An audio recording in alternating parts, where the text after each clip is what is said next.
Hey everyone, I'm Parth, a deep learning nanodegree mentor at Udacity. I've been working as a mentor for almost 4 years now. Currently work as an AI evangelist at Cactus Communications. I have worked on a wide variety of projects and initiatives like conducting virtual hackathons, driving learning communities, scaling AI solutions to generate millions of dollars in revenue, and setting up hiring pipelines for specialized AI roles. My role as a mentor here at Udacity is to focus on supporting students as they build the technical skills and knowledge that will prepare them for the careers of the future. I do this by answering students' questions, checking on their progress, and providing walkthroughs for the hands-on projects included in the nano degree whenever needed. And that is where we are going to talk about in depth today. Let's start. The Deep Learning Nano Degree is a comprehensive program offered by Udacity that focuses on teaching you the foundations of deep learning and how to apply it in the real world problems. Deep learning is a subfield of machine learning that involves training artificial neural networks to learn and make predictions from large amounts of data. In this Nano Degree program, you will learn the fundamentals of deep learning, including topics such as neural networks, convolutional neural networks, recurrent neural networks, and generative adversarial networks. You'll also gain hands-on experience by working on various projects that will help you build a strong portfolio. The program is designed to provide you with the skills and knowledge needed to pursue a career in fields such as artificial intelligence, data science, and machine learning engineering. By the end of the program, you will have the ability to design and implement deep learning models, and you will have a solid understanding of underlying concepts and techniques. The Deep Learning Nano Degree is designed for students with a range of background and skill levels who are interested in learning about deep learning and its applications. For example, it's a great learning point for beginners in AI. If you're new to machine learning and want to start with deep learning, this Nano Degree is a great choice. It provides a solid foundation in deep learning concepts and techniques, starting from the basics and gradually building up to more advanced topics. If you already have the experience in data analysis or software engineering and want to expand your skill sets to include deep learning, this program can help you do that. Deep learning techniques can be powerful tools for analyzing and making predictions from complex data sets. Finally, if you have strong interest in artificial intelligence and want to dive deeper into the field, this program can provide you with a comprehensive understanding of deep learning algorithms and architectures. It's important to note that while some programming experience is helpful, it is not a strict requirement for this nano degree. The program provides resources and support to help you learn and apply the necessary programming skills. Let's dive into the content. As I said, there are multiple courses in this nano degree, starting from building neural networks from scratch. So if you go through the nano degree, you will see multiple lessons and multiple topics.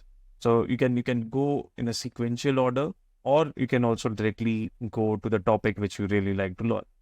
I would personally recommend you to go in a sequential manner because it will really help you build strong fundamentals. So you start off with understanding of introduction to deep learning. You start off with the basic foundational theory, where the project is definitely around building a very basic handwritten digits classifier. While going through the nano degree in different courses, you will see that it will touch upon a very specific neural network. Starting from convolutional neural networks, you will have RNNs, and by the time you reach the building generative adversarial networks, so listen, that is where things should be much more clear to you in terms of how neural networks are implemented, what architectures are out there.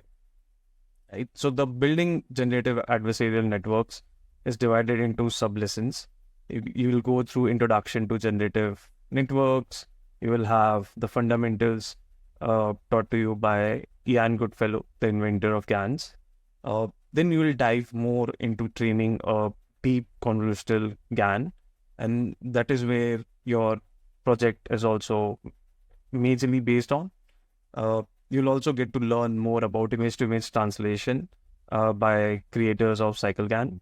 And at the end of the content, you will also learn about the modern GANs architecture, which have significant impact on generating photorealism. By the end of it, you will see yourself landing on the project, which is the face generation project. So while the face generation project itself has a lot, you can go through the project overview, there are instructions, you have a dedicated workspace where you can start working. If you like working on your own systems, you can definitely download all these files from the workspace and also work individually. The more important thing while you are going through the content, while you are going through the project itself, is checking out the project rubrics. And this is very important because past the project, you need to understand certain rubrics that need to be adhered to. So we as mentors also look at these metrics very rigorously, and we adhere to the specifications that are needed to pass each and individual rubric. So as long as you clear all the specifications, you should be good to go. So do take into consideration around the rubrics which are present. Just go through them once, and while you are trying to build your project, it's good to, even if you have completed the project, it's good to just go through this once again to double check whether you have implemented all the things, whether you have answered all the questions, and whether you are having all the success criteria ticked off. And finally, once you are done with your project, it's time for submission, right? And that's where things start getting interesting. You can submit it from your workspace, or you can zip up your files and submit it. And basically, you will start getting more responses from mentors once we have your projects with us. And the feedback loop really helps you polish your work, and at the same time, it helps you understand certain nuances of the projects really well. All right, now let's look at the project. Just to recap, this is the face generation project from Building Generative Adversarial Networks course in Deep Learning Nanodegree. It tests your understanding of discriminator and generative networks. The rubrics call for students to look at not just the aspects of designing generator and discriminator networks, but also touches upon fundamentals like maintaining code quality, setting up data pipelines, training implementation, and creation of custom loss functions. At the end, you need to reflect on the steps taken during the implementation of the projects. Observation on the face generated and possible improvement points should help you in better face generation. The main Python notebook is where most of your work will be. All right, now let's look at the notebook. So the notebook is structured in such a manner that each and every step is defined either in the markdown cell or as a code comment.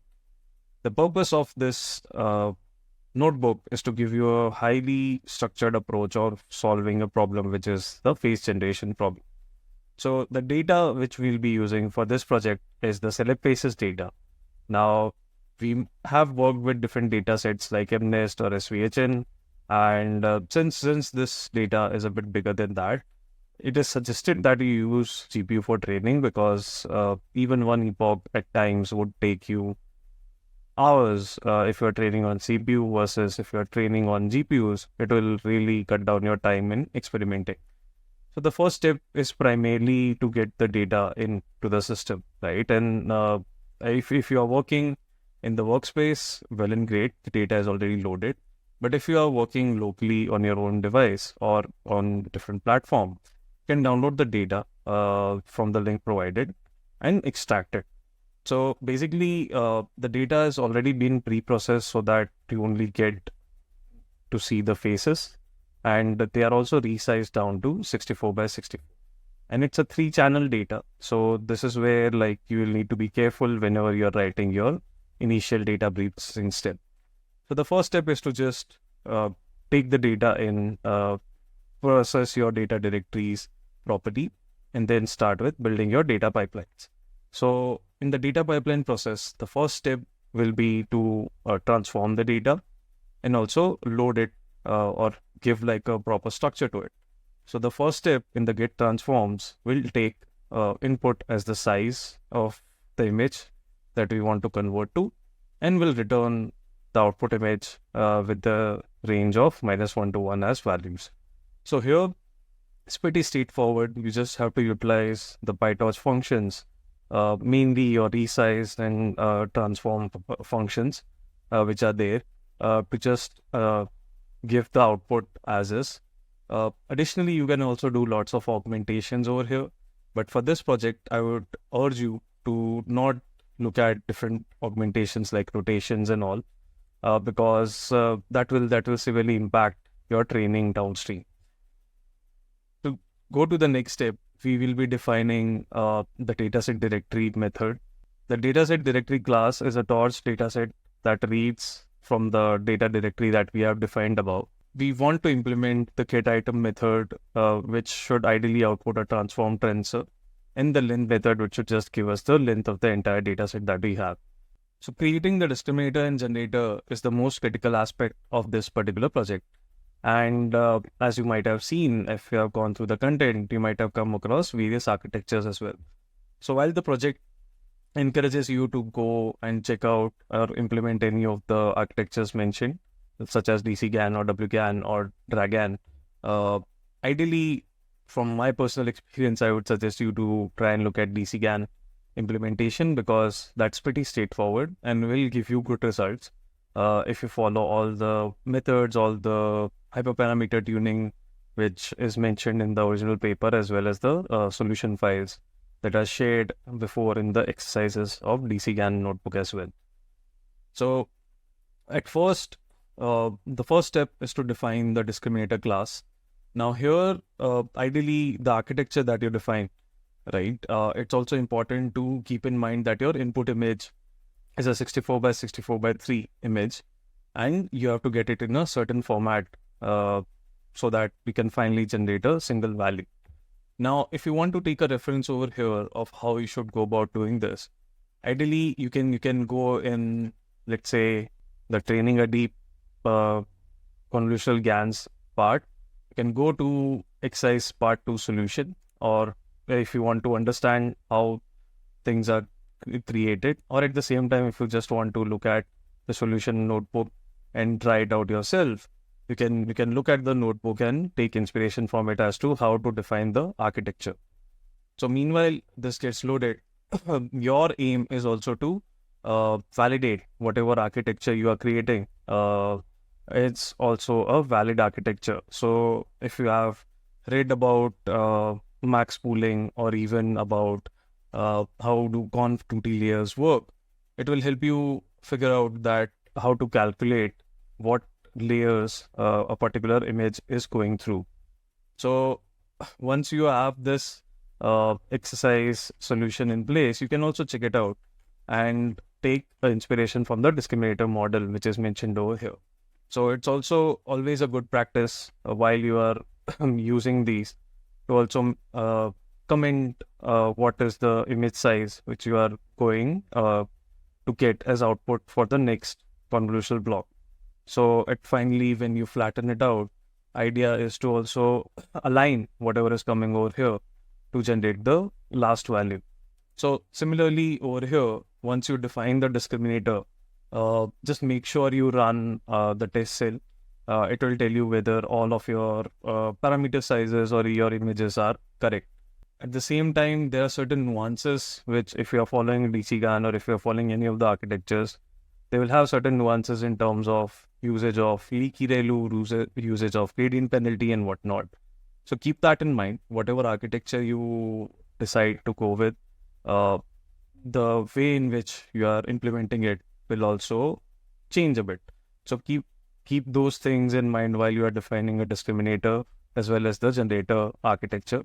So similarly, in generator, you will have some tips which you can directly use from DCGAN and other places as well. But here you will use the conv transpose 2D, because here will be upscaling. So basically, batch normalization will help in both discriminator and generator, but you should be very careful where you are using it.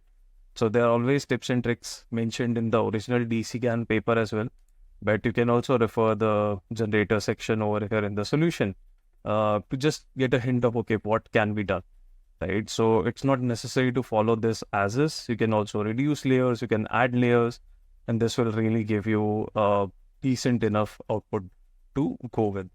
Now, once we have defined the architectures, once we have implemented the core structure of it, the main aspect now comes for the optimizers. And since we have two networks, we'll have to define two optimizers.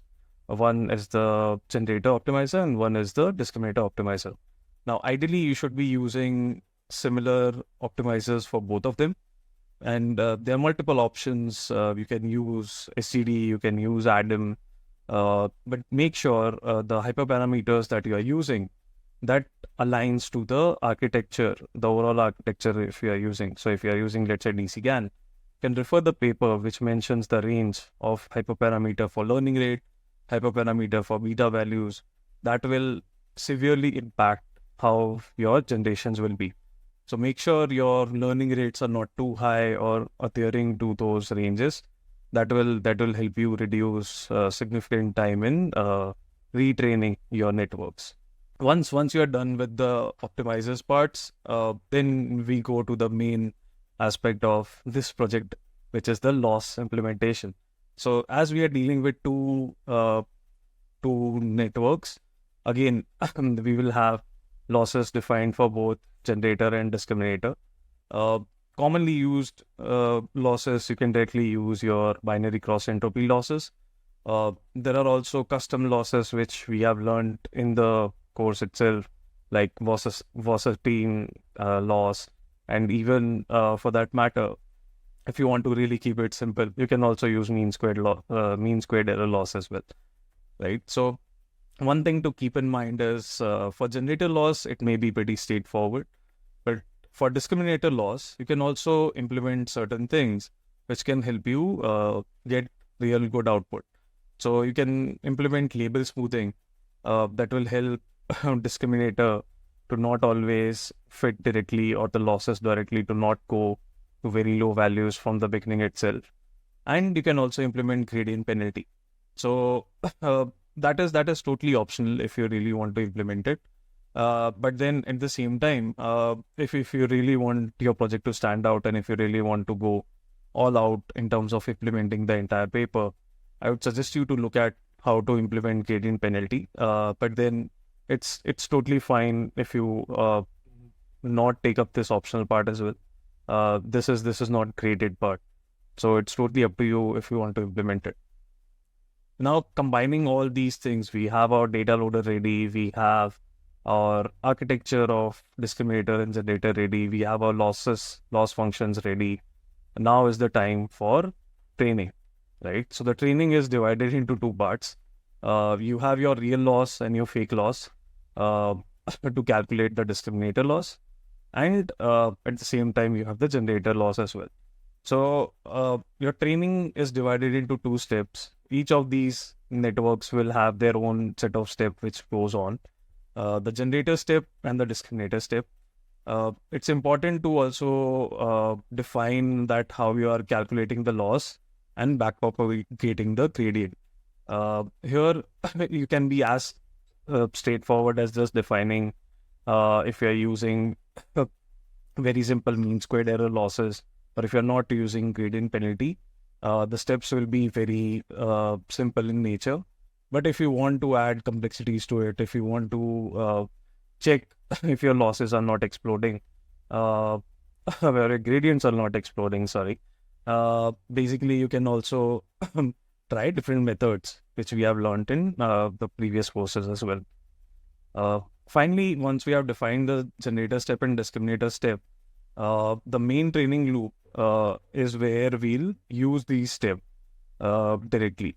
So the initial hyperparameters are already set for you.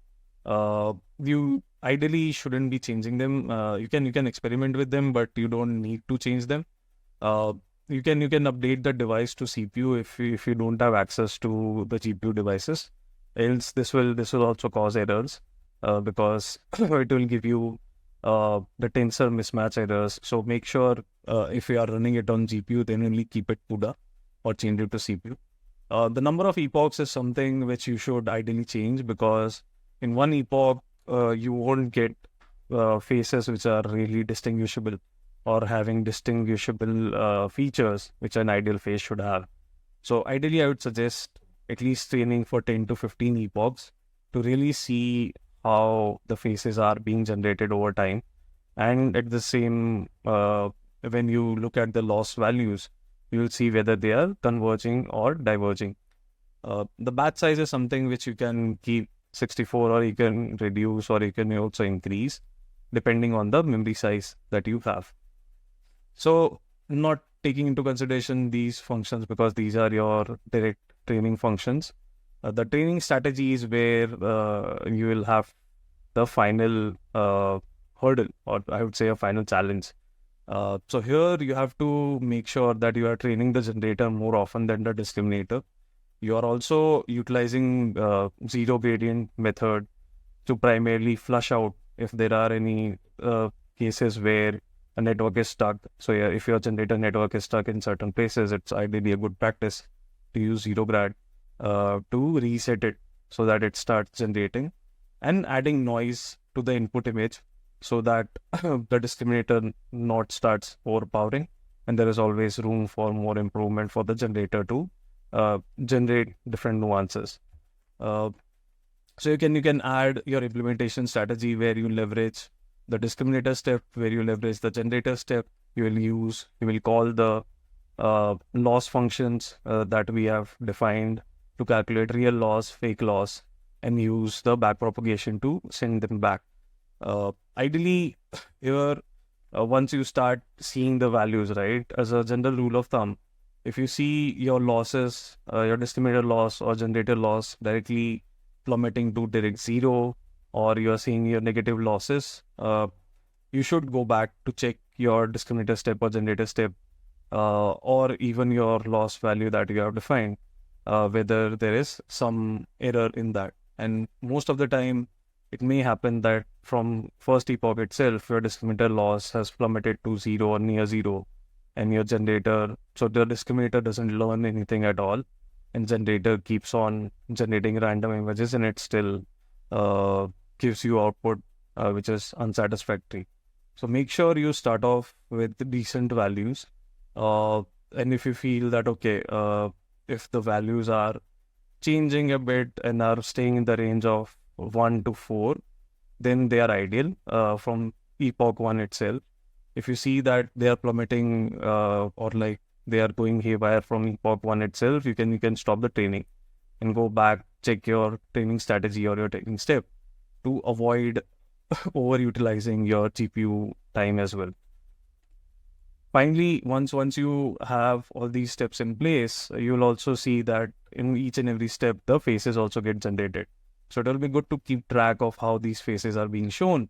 And finally, once you are done, you can plot the training losses and see whether your generator and discriminator models are converging or diverging. Finally, when all of this is done, the last step for this project is to reflect back on all of the 4 major processes or 4 major components of this project itself. Starting from the data set itself, right? So we are using a celebrity data set. If it is biased, it is made of only celebrity faces, right? What impact can it have on generation? You can also talk about the model size that you have used for discriminator and generator, whether they are too small, too big, what would be the repercussions of having smaller models or larger models. And you can talk about finally the optimization strategies and the loss functions, because once you start generating faces, you'll also see that sometimes the model collapse can happen, and sometimes the generators and discriminators are not converging at all. So there are multiple aspects of it which you can reflect back upon. And finally, once you're done with that, it's time to submit. And that's it. As if you really want your project to stand out, do try out different GAN architectures beyond DC-CAN. Even in the loss functions, if you try to implement various recent papers that have come in, I think that will really help you like polish or get more nuanced outputs. That's it. Thanks for watching and joining me while we dig deeper together in this exciting project walkthrough. Don't forget to subscribe to Udacity's YouTube channel for more, and visit the website to explore more about Udacity's Nanodegree catalog. See you soon.